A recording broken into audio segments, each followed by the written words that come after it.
Hello everyone, welcome to the 12th lecture on superposition of waves. इस particular lecture में हम क्या करेंगे, बीट्स ये जो कॉन्सेप्ट पढ़ा था हमने लास्ट लेक्चर में, उससे रिलेटेड इंपॉर्टेंट एमएचटी सीटी के क्वेश्चंस को डिस्कस करेंगे और साथ ही बीट्स क्या होते हैं उन्हें क्विकली रिवाइज भी कर लेते हैं। देखिए, बीट्स जब हमने पढ़ा था तो वहाँ पे एक चीज़ समझी थी, अगर मेरे पास टू साउंड वेव्स है which are having same amplitude but they have slightly different frequencies, और अगर सेम डायरेक्शन में ट्रैवल करते करते उनके बीच में क्या हो गया, सुपरपोजिशन हो गया, तो somewhere constructive interferences takes place and somewhere destructive interferences takes place.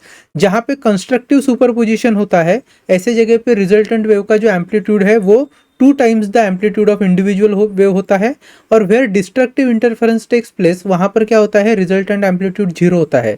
इस कारण अगर रिजल्टेंट एम्पलीट्यूड 0 है तो साउंड की जो इंटेंसिटी है वो 0 हो जाती है, and somewhere where constructive superposition has happened वहाँ पे रिजल्टेंट वेव का एम्पलीट्यूड एकदम से ज़्यादा बढ़ने के कारण, 2 टाइम्स ऑफ इंडिविजुअल वेव का एम्पलीट्यूड होने के कारण साउंड की इंटेंसिटी है वो भी काफ़ी लार्ज होती है। तो हमें क्या होता है, इक्वल इंटरवल ऑफ टाइम पे एक बार मैक्सिमम साउंड सुनाई देता है, एक बार बिल्कुल भी साउंड नहीं सुनाई देता है। तो ये जो वेरिएशन होता है साउंड की इंटेंसिटी का, जो पीरियोडिक इन नेचर होता है, इसे ही हम कहते हैं बीट्स। ठीक है, बिट्स के जो एक्सप्रेशन हमने फाइंड किए थे उसमें बिट फ्रीक्वेंसी को कैलकुलेट किया था, बिट के टाइम पीरियड को भी कैलकुलेट किया था। क्या था time period of beat was given by 1 upon frequency difference of two individual waves, that is n1 minus n2। Then we have seen कि फ्रीक्वेंसी क्या होती है, बिट की frequency, it is given by inverse of time period which is n1 minus n2। अब sometimes n1 अगर बड़ा है तो n1 माइनस n2, और समटाइम n2 अगर ज़्यादा लार्जर मैग्नीट्यूड वाला होगा तो n2 माइनस n1 लेना पड़ेगा हमें while calculating frequency of bit. Beat frequency का मतलब ये हो गया कि एक सेकंड में हम कितने नंबर ऑफ बिट सुन सकते हैं, मतलब कितने नंबर ऑफ वैक्सिंग एंड जो वेनिंग है वो आप सुन पा रहे हो। ठीक है, तो ये बेसिक फॉर्मूला है बीट फ्रीक्वेंसी का, इसी को हमें रेफरेंस बनाते हुए आगे के प्रॉब्लम सॉल्व करने हैं। Let's start with first problem. क्या दिया है, two strings X and Y of a guitar produces bit frequency of 6 Hz. When the tension of the string Y is increased, the bit frequency is found to be 4 Hz. If the frequency of string X is 300 Hz, then the original frequency of string Y is, देखो ध्यान से समझो, हमें दो strings दिए हैं, suppose this is string X, let's say this is string Y। ठीक है, जब फ्रीक्वेंसी ऑफ X से मैं फ्रीक्वेंसी ऑफ Y माइनस करता हूं, that will be beat frequency, so which is given as 6 Hz here. ठीक है, then when the tension of the string Y is increased, the beat frequency is found to be 4 Hz. अब जब tension बढ़ रहा है तो beat की जो फ्रीक्वेंसी है वो क्या हो रही है, बीट फ्रीक्वेंसी कम होते हुए दिखाई दे रही है। जैसे मैं आपको एग्जांपल के तौर पर बताता हूँ, मान लीजिए NX 100 है तो NY कितना होना चाहिए, 94, right. Then beat frequency would be 6, but चूंकि टेंशन बढ़ा है तो अब यहाँ पे NY की वैल्यू क्या हो जाएगी, N6। टेंशन बढ़ेगा तो ऑब्वियसली फ्रीक्वेंसी भी बढ़ेगी। Then 100 minus 96 would be 4। ठीक है, ये उनकी केस है। आगे उन्होंने बोला है if the frequency of X is 300 hertz then the original frequency of string कितनी होगी। तो चलो इसी एक्सप्रेशन को यूज करते हैं, NX minus NY is equal to let's say 6, NX इज 300 minus NY is equal to 6, तो भैया 300 minus of 6 would be frequency of Y, that is 294 hertz. आ रही है बात समझ में। सो ऑप्शन बी जो है वो हमारा करेक्ट ऑप्शन है। Let's move ahead. The lengths of two organ pipe open at both ends are L and L plus L1। If they are sounded together the beat frequency will be. अब देखो बहुत सीधी सी बात है, हम जानते हैं अगर ओपन पाइप है तो फ्रीक्वेंसी का फॉर्मूला होता है N is equal to V upon 2 times of L। So जिस भी पर्टिकुलर पाइप की लेंथ L है उसके लिए फंडामेंटल फ्रीक्वेंसी का यही फॉर्मूला रहेगा। और अगर जो दूसरा पाइप है, पहले को अगर मैं फ्रीक्वेंसी N1 लिखता हूँ तो दूसरे पाइप के लिए फ्रीक्वेंसी N2 लिख रहा हूँ, उसका भी फॉर्मूला होगा V upon 2 times of, but length क्या है, कैपिटल L प्लस L1। चलेगा। Now if they are sounded together the beat frequency will be, हम जाते भैया beat frequency is n1 minus n2। अब यहाँ पर बड़ा कौन होगा, n1 होगा कि n2 होगा, तो जिसकी लेंथ छोटी है उसकी फ्रीक्वेंसी बड़ी होगी, तो n1 की ऑब्वियसली लेंथ छोटी है, इसका मतलब है n1 will be larger as compare to n2। So I am simply writing n1 minus n2 is equal to beats, number of beats और beat frequency that we can understand. चलिए n1 का formula है भैया v upon twice of L minus this would be V upon 2 times of L plus L1. This is bit frequency. चलो V को मैं बाहर लेकर आ रहा हूँ, नीचे 2 भी कॉमन है उसे भी ले लेता हूँ। सो V by 2 what we will be left with is 1 by L minus 1 upon L plus L1। चलो क्रॉस मल्टीप्लाई कर लेते हैं। सो क्रॉस मल्टीप्लाई करने पर हमें मिलेगा capital L plus L1 minus capital L divided by L into L plus L1। ठीक, this would be equal to number of bits, और जिसको हम बिट फ्रीक्वेंसी भी लिख सकते हैं। V बाय 2 जो है वो कॉमन है। नाउ L कैंसल, तो क्या बचता है हमारे पास V times of L1 divided by 2 times of L plus L1। This is the beat frequency, या फिर इसको ही हम बोल सकते हैं number of beats. So which option is correct, VL1, yes option D, option D is correct. Next question, two sound waves traveling in the same direction have displacement y1 is equal to a sin of यहाँ पे 0.2 पाई x है, इसका मतलब 0.2 into pi must be the value of k क्या होता है, propagation constant, minus of 50 pi t, minus 50 pi t मतलब omega की वैल्यू होगी 50 pi, and y2 is a into sine of 0.15 pi x, k की value 0.15 pi and minus of 46 pi that is omega. So पहले wave के लिए देखिए, first wave के लिए हम लिख सकते हैं ओमेगा 1 इज व्हाट 50 पाई, और दूसरी वेव के लिए ओमेगा 2, उसको मैं लिख रहा हूँ ओमेगा 2 दैट इज 46 पाई। आगे बोला क्या है, how many times a listener can hear sound of maximum intensity in 1 second. तो 1 सेकंड में वो कितने बार मैक्सिमम इंटेंसिटी का साउंड सुनेगा, इसका मतलब वो 1 सेकंड में कितने बार वैक्सिंग को एक्सपीरियंस करेगा, विच is nothing but again number of bits की बात वो कर रहे हैं। तो हम जानते हैं बिट्स फाइंड करना है तो पहले वेव के फ्रीक्वेंसी से सेकंड वेव की फ्रीक्वेंसी माइनस कर देंगे। तो देखते हैं, चलिए फ्रीक्वेंसीज कैलकुलेट करेंगे। वी नो भैया omega is 2 pi n1 is equal to 50 pi, pi cancel, 2 1 2 25, so n1 की वैल्यू हो गई भैया 25 हर्ट्स, चलेगा। नाउ यहाँ पे ओमेगा 2 के जरिए हम लिख सकते हैं 2 pi n2 is equal to 46 पाई, अब पाई कैंसल, 2 1 जा 2 23 इंटू 2 इज 46, तो n2 की वैल्यू हो गई 23 हर्ट्स। तो चलो बताओ बिट फ्रीक्वेंसी क्या होगा, 25 minus 23 and that is 2 bits, 2 number of beats per second. So option B is correct option. Next, the frequency of tuning fork X and Y are respectively 1.3% more and 2.7% less than that of tuning fork Z। मतलब X की frequency 1.3% ज़्यादा है compare to Z, और जो Y की frequency है वो 2.7% less है as compare to frequency of tuning fork Z। When tuning fork X and Y are sounded together 8 beats are produced per second, the frequency of tuning fork Z is. देखो बहुत easy question है। अगर मैं आपसे कहूँ frequency of tuning fork X, उसे मैं NX लिखता हूँ, इसको अगर frequency of tuning fork Z से कंपेयर कर दिया जाए तो it is greater then 1.3%। So I can right, अगर मैं NZ को 1 लिखता हूँ, NZ को कितना लिखता हूँ 1 लिखता हूँ, so percentage wise NX would be 1.013, right. और अगर NY की बात करूँ, frequency of Y tuning fork, so that would B 2.7% less. अगर NZ 1 है तो ये हो जाएगा 0.973, right, yes 0.973 times of NZ। हमें बोला है कि X और Y को अगर दोनों को साथ को साउंड करते हैं सो 8 बिट्स हमें प्रोड्यूस होते हुए दिखती है। So I can write NX minus NY is equal to 8। So I can write this here 1.013 times of NZ minus 0.973 times of nz and this would be equal to 8. अब हम क्या कर लेते हैं, nz को अगर मैं कॉमन लेता हूँ so we get 1.013 minus 0.973 is equal to 8. चलो सॉल्व करो. 1.013 माइनस 0.973 कितना आ जाएगा, सो मैं करके दिखता हूँ. 1.013 minus 0.973 this is 0.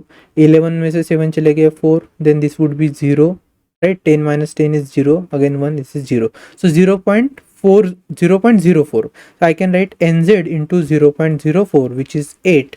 So nz would be 8 upon 0.04 which can be 800 by 4. So 800 by 4 कितना होता है, that is 200. yes. तो z की फ्रीक्वेंसी कितनी मिली है, 200 हर्ट्ज हमें मिली है. चलेगा. Let's move ahead.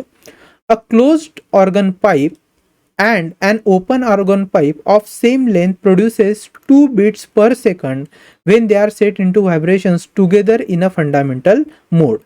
The length of open pipe is now halved and that of closed pipe is doubled. The number of beats produced per second will be. देखो बहुत easy question है. क्या बोला है, एक है closed pipe और दूसरा है open pipe. तो let's say this is open pipe and let's say this is a closed pipe, right?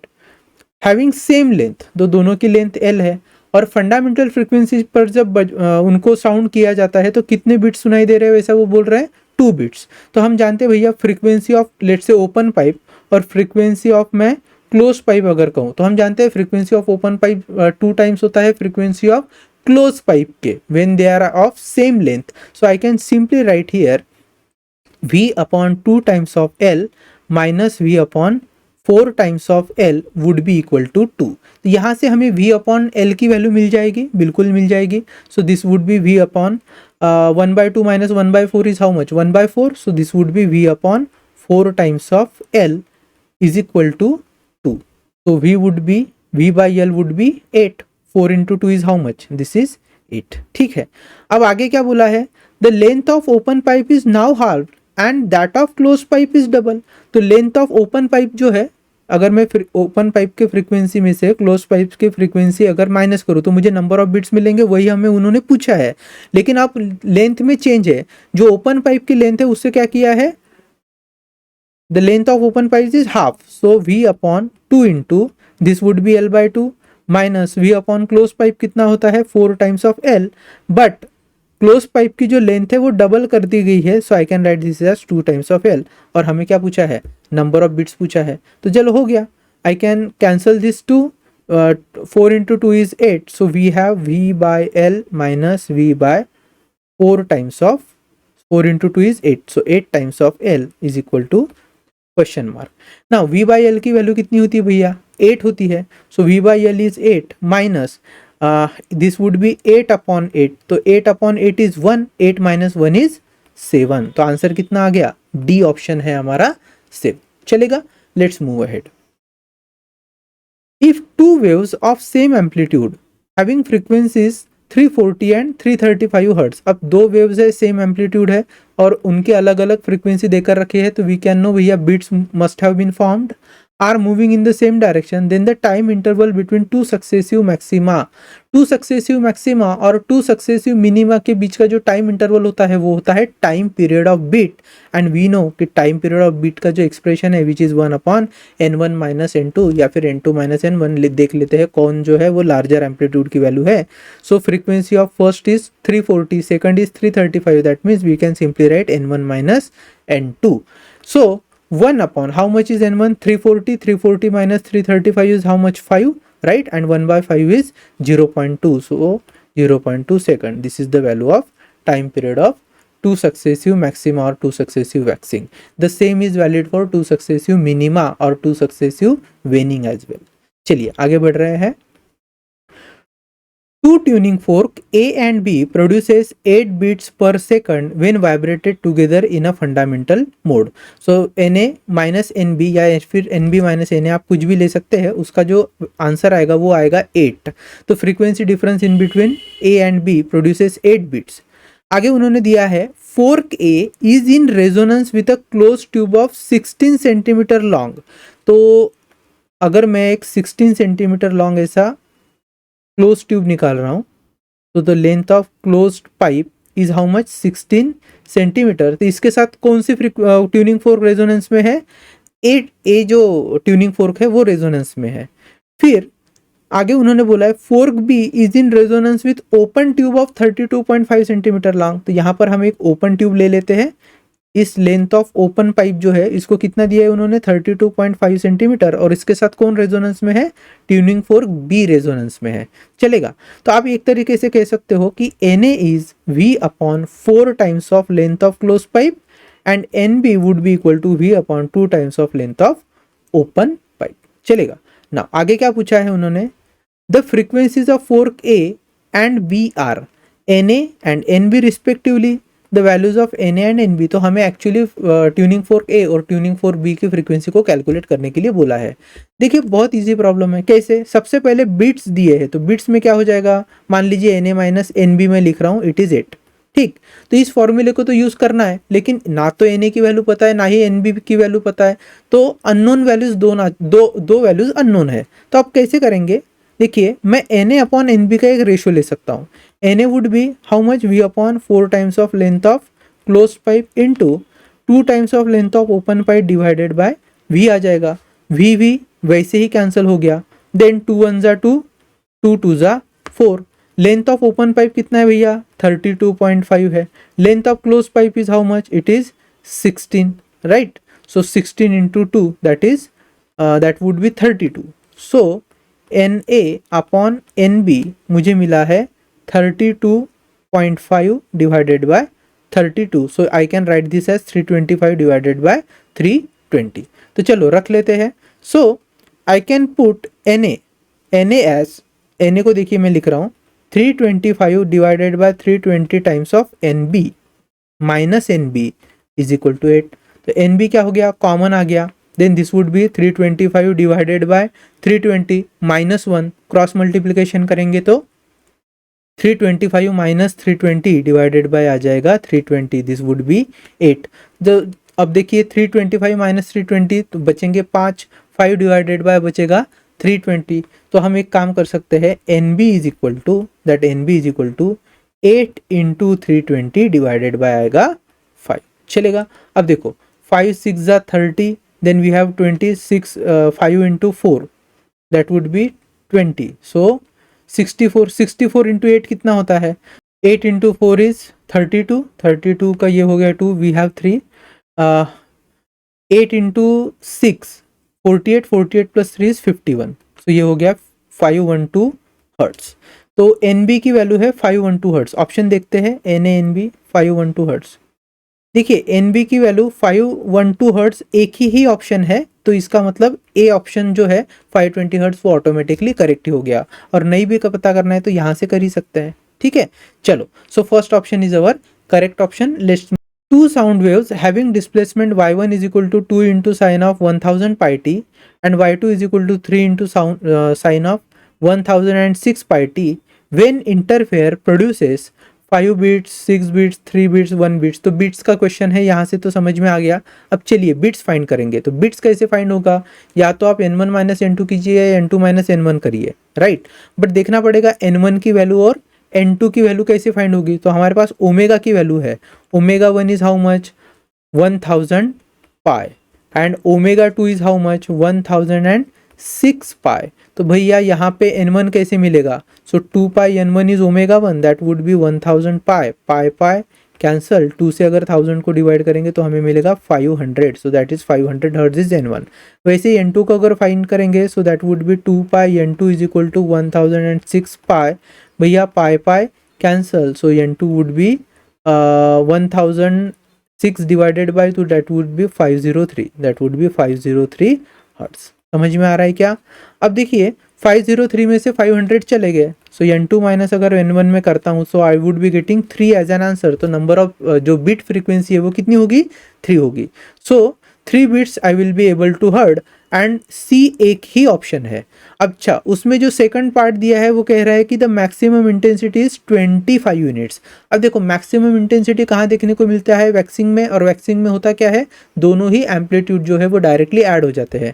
अगर आप पहले वेव का एम्पलीट्यूड देखो तो इट इज़ 2, सेकंड वेव का इट इज़ 3, सो एम्पलीट्यूड को ऐड करेंगे 2 + 3 is 5 and intensity is amplitude का स्क्वायर, सो 5 का square is 25, so intensity is 25 units. चलेगा। अब नेक्स्ट क्वेश्चन देख लेते हैं। Two tuning forks having frequency 380 Hz and 384 Hz respectively. When they are sounded together, they produce 8 beats per second. The time duration between maximum sound and next consecutive minimum sound in the seconds is. तो ये बहुत easy question है। सबसे पहले देखिए time जो होता है, time period is given bye 1/n1 - n2 और n2 - n1। तो यहाँ पे n2 की वैल्यू बड़ी है, 384 है, n1 is only 380, so I am doing n2 - n1। ठीक है, ये हो गया टाइम पीरियड। टाइम पीरियड क्या होता है, it is the time interval between two successive waxing या टू सक्सेसिव वेनिंग। ठीक, तो इनके बीच का जो है दिस इज टाइम पीरियड। ये क्या है, टाइम पीरियड। हमें क्या पूछा है, the time duration between maximum sound and next consecutive minimum sound. मतलब हमें वैक्सिंग और वेनिंग के बीच का टाइम पूछा है, और हम जानते हैं वैक्सिंग और वेनिंग के बीच का टाइम पीरियड हो जाएगा फिर t/2। तो simply t/2 is what, 1/n2 - n1 which gives you the value of 4 bits, so that would be 4 and this has to be divide by 2। So if I divide it by 2, time period जो time मिलेगा in between waxing and waning, that would be 1/8 second, 1/8 second. So option C is the correct option. A tuning fork when vibrated along with a sonometer wire produces 5 beats per second when the length of wire is either 25 centimeter or 26 centimeter.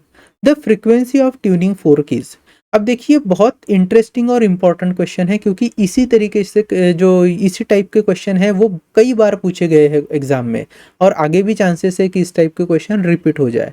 तो समझ लेते हैं, बोला क्या है, a tuning fork when vibrating along with a sonometer wire produces 5 beats per second when the length of wire is either 25 centimeter or 26 centimeter.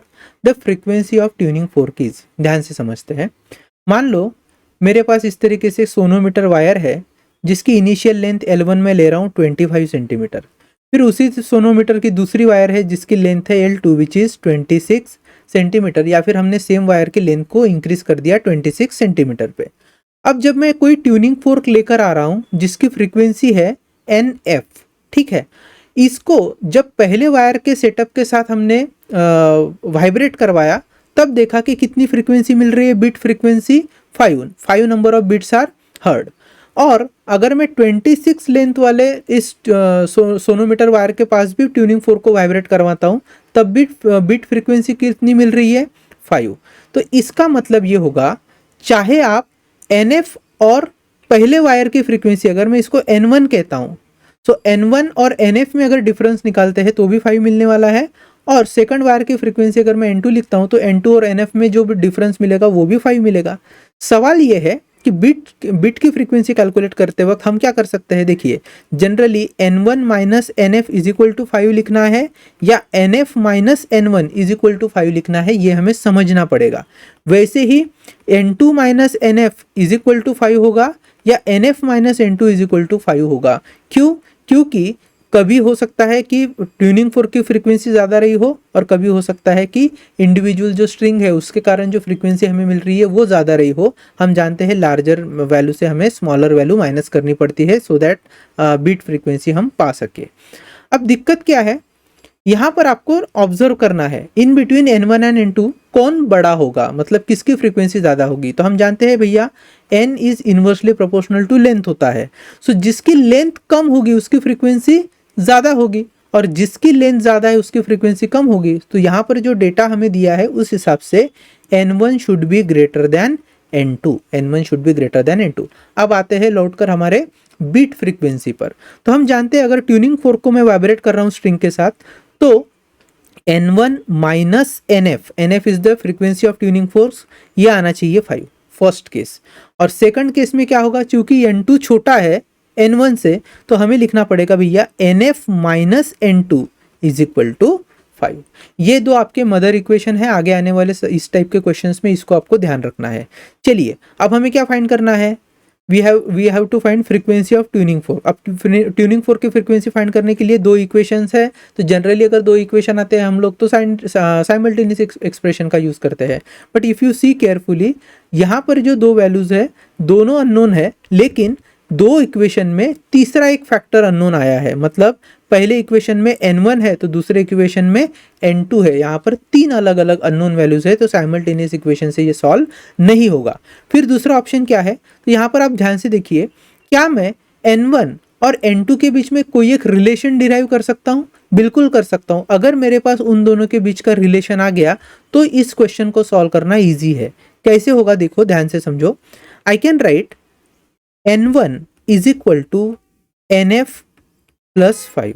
क्या किया मैंने, n1 को जैसे का वैसा रखा, माइनस ऑफ nf उधर लेकर गया, तो this becomes frequency of tuning fork plus 5। वैसे ही इधर देखिए, क्या मैं n2 को लिख सकता हूँ nf माइनस 5? बिल्कुल लिख सकता हूँ। यहाँ पर हम क्या करेंगे, n1 और n2 का रेशियो लेकर देखते हैं। So suppose we take ratio of n1 upon n2, that would be nf plus 5 divided by nf minus 5। अब n1 और n2 का जो रेशियो है उसका रिलेशन हम पता कर सकते हैं। कैसे कर सकते हैं, तो हम जानते हैं भैया n is inversely proportional to l होता है। So n1 upon n2 is nothing but l2 upon l1। So चलो l2 कितना दिया है 26, l1 कितना दिया है 25। So I am taking 26 upon 25 would be nf plus 5 divided by nf minus 5। चलो अब इसको मैं नेक्स्ट पेज पर लेकर जा रहा हूँ। So we have 26 upon 25 is equal to nf plus 5 divided by nf minus 5। तो ये क्रॉस मल्टीप्लाई कर लेंगे, 26 into nf minus 5 is equal to 25 nf plus 25 into 5। तो this would be 26 times of nf minus 26 into 5 कितना हो जाएगा, so that would be 130 I guess, right? Yes, this would be 130 is equal to 25 times of nf plus 125. So 26 nf minus 25 nf is equal to 125 plus 130.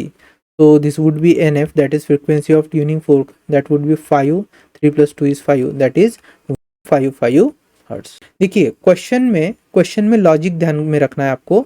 दो frequencies में कौन बड़ा है कौन छोटा है ये देखना पड़ेगा। जो बड़ा है उसमें से हम NF माइनस करेंगे और जो छोटा है उसे NF से माइनस करेंगे, और बाकी की जो चीज़ें हैं जो सॉल्व करने का मेथड है वो सेम ही रहेगा।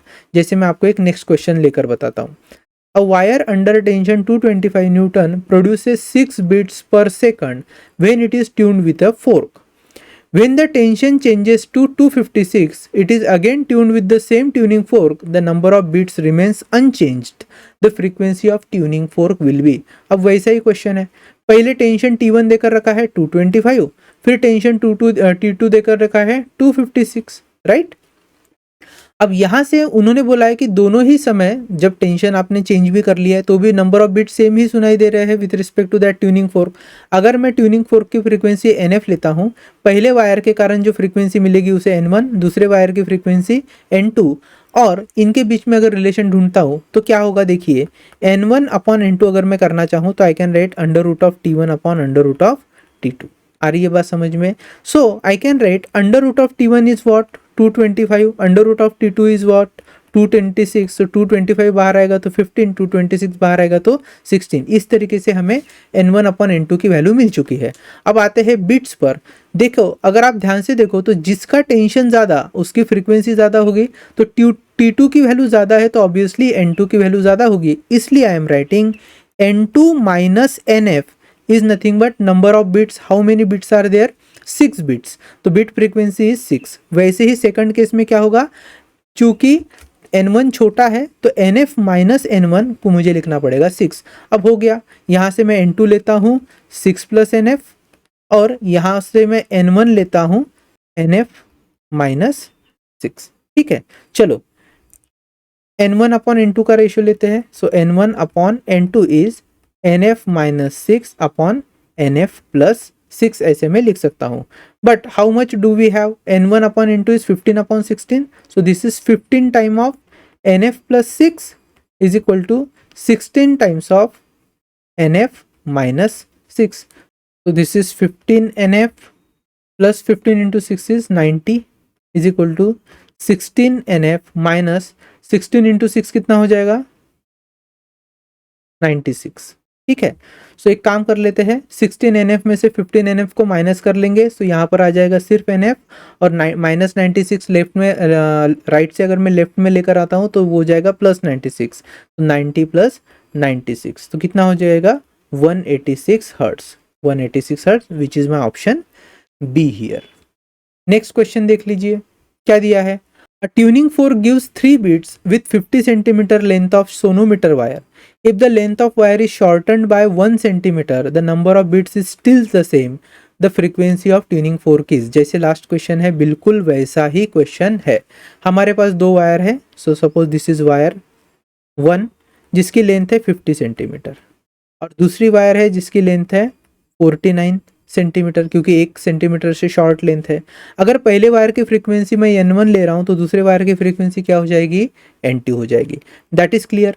Now if NF is the frequency of tuning fork और बोथ केस में उन्हें नंबर ऑफ बिट्स कितने देखने को मिल रहे हैं? 3 नंबर ऑफ बिट्स देखने को मिल रहे हैं. तो सबसे पहले समझना पड़ेगा कि out of N1 and N2 which one would be larger. तो देखो N का रिलेशन इनवर्स है L के साथ. N is inversely proportional to length. तो जिसकी लेंथ कम होगी उसकी फ्रीक्वेंसी ज्यादा होगी. And as I can see here the length of second wire is less, therefore N2 is greater than N1. N2 is greater than N1. ये relation आपको याद रखना है. तो इस हिसाब से if I follow this convention क्या आ जाएगा? N2 minus NF is equal to 3. यहां से N2 would be equal to NF plus 3. ठीक, पहला equation. Second, NF minus N1 is equal to 3. Therefore N1 would be equal to NF. 3 tuning forks A, B, C have respective frequencies N1, N2 and N3 related as N1 is equal to 1.03 times of N2 and N3 is 0.99 times of N2. When A and C are sounded together, 4 beats are heard per second. The frequency of fork B and fork C are respectively. बहुत easy question है. देखो क्या दिया है?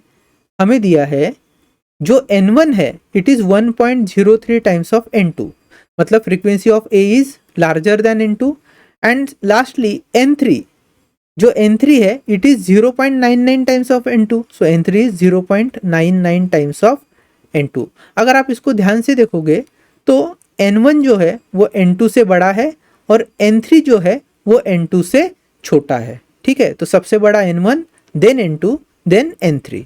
उन्होंने बोला कि अगर A एंड C इनको एक ही साथ साउंड किया जाए तो आपको 4 बिट्स सुनाई पड़ते हैं. So I can write here that NA minus अगर मैं NC करता हूं so I get 4 number of bits which is nothing but N1 minus N3 is equal to 4. अब यहां पर हमें क्या करना है? NA की value in terms of N2 और N3 की value in terms of N2 put कर देना है. और जैसे हम इन वैल्यू को पुट करेंगे हमें N2 फाइंड करके मिल जाएगा. जैसे ही N2 मिल जाएगा बाकी की वैल्यूज हम इजीली फाइंड कर सकते हैं. सो देखो I am writing N1 as 1.03 times of N2 minus N3 is 0.99 times of N2 and this is equal to 4. तो N2 कॉमन हो गया, this comes around 0.04, right? This is 4. So can I write N2 is equal to 4 upon 0.04 which is 400 divided by 4, that is 100 hertz. तो N2 कितना आया? 100 hertz. मतलब frequency of tuning fork B जो है this is 100 hertz. रहेगा याद? अब हमें क्या करना है? We have to find frequencies of tuning fork C. अब frequency of tuning fork C कैसे फाइंड करेंगे? तो N3 is 0.99 times of N2. So I am writing N3 is equal to 0.99 times of N2. If N2 is 100, that means N3 is 99 hertz. NT is 99 hertz. तो कौन सा option है? Option D is the correct option. चलेगा? Now let's move ahead. 2 organ pipes, both closed at one end, have length L and L plus delta L.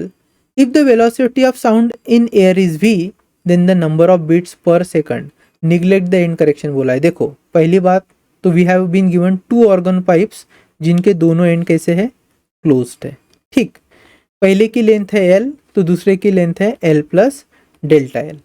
उन्होंने बोला कि if the velocity of sound in air is v then the number of beats per second is, तो अगर देखो पहले की frequency को मैं n1 बोलता हूँ, दूसरे की फ्रीक्वेंसी को अगर n2 बोलता हूँ, तो हमें देखना पड़ेगा n1 माइनस n2 कितना आ रहा है या n2 माइनस n1 कितना आ रहा है। अब हमें n1 बड़ा है या n2 बड़ा है इसको पता करने के लिए लेंथ पे फोकस करना पड़ेगा, जिसकी लेंथ बड़ी होगी वो छोटा होगा। ऑब्वियसली आप ये जो सेकंड पाइप देख रहे हो उसकी लेंथ क्या है, ज़्यादा है, तो n2 की value it means it will be lesser. So I need to find, मुझे क्या फाइंड करना है, n1 माइनस n2 की वैल्यू क्या होगी। सिंपली पुट कर लेते हैं, क्लोज पाइप है तो जो फ्रीक्वेंसी होती है it is n1 is equal to v upon 4 times of length और n2 would be v upon 4 times of l plus delta l। ठीक है, तो इस रिलेशन को यहाँ लिख लेंगे। So we will have v upon 4l minus v upon 4 times of l plus delta l। देखो भैया v कॉमन है, v अपॉन 4 को मैंने कॉमन निकाल लिया है। We have 1 by l minus 1 upon l plus delta l। चलो cross multiply करो, so that would be v by 4, ऊपर आ जाएगा small l plus delta l minus l divided by l into l plus delta l। ऊपर l l cancel हो गया, क्या बचा है, v into delta l divided bye 4 times of l into l plus delta l। कोई option है क्या ऐसा? नहीं, ऐसा तो ऑप्शन नहीं है। तो एक काम कर लेते हैं, v जैसे का वैसा इस डेल्टा l को मैं नीचे लेकर आता हूँ डिनोमिनेटर में। सो क्या बन जाएगा वो, ध्यान से देखो,